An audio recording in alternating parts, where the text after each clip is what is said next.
hockey. I play hockey. I play hockey.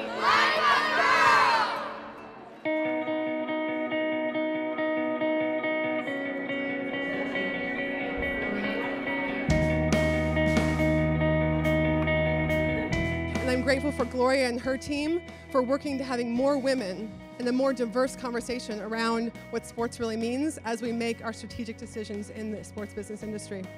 And we have a very comprehensive program which we believe can crack the code and get women moving toward parity again, as we did two decades ago. We made some huge strides. It's time to make those strides again and to get there by 2025. Because you know, if you can see it, you can be it. And when I met Gloria Feldt and wanted to become involved with Take the Lead, she talked to me about play hockey like a girl. It took me back to the days when I used to watch my brother play hockey, and I remembering having that fear of, oh, I could never do that.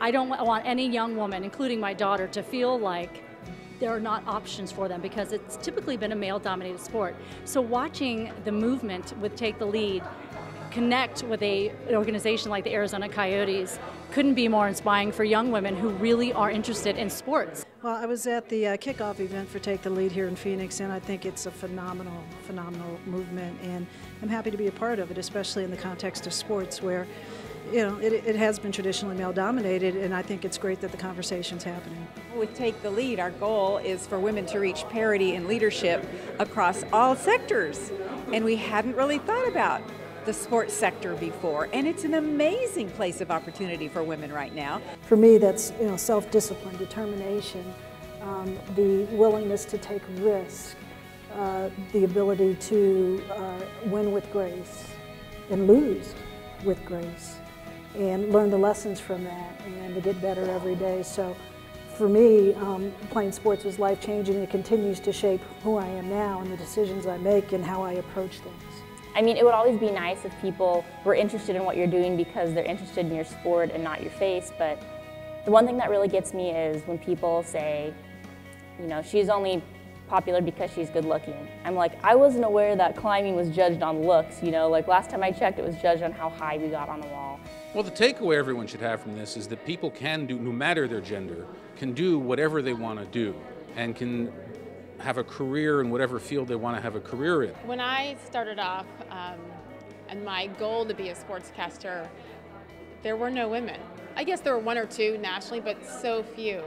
And I have been blessed along the way to achieve my dream initially, which was to host Sportscenter, and then anything beyond that. And a lot of people didn't believe I could do it though. And not because they didn't believe in me, but because there weren't enough of me out there. So I think sometimes those little baby steps along the way can go much further than we think, and I just don't ever want my daughters or any other young girl to think, wait a minute, I can't do that because I don't see anyone else who looks like me or another woman out there doing it. So it's kind of simple. Get out and set an example. Mommy, what was it like when you finally made it to ESPN? Because you told me a little bit about how people treated you really badly because you're black and how you're a woman. I was so proud to be, look at you, stop. to be up there for myself, but for my parents who are watching, and to hopefully someday show that I can be an example for my kids, and not just my girls, for my son too, that women can do it. It's worth being afraid, and it's worth the fear, and there's a lot of pain along the way, but I wouldn't change a thing. So you're the best. Thank you. Thank you. Women can learn so many leadership skills from sports, and so I'd like to see every young woman participate in sports just as a matter of course.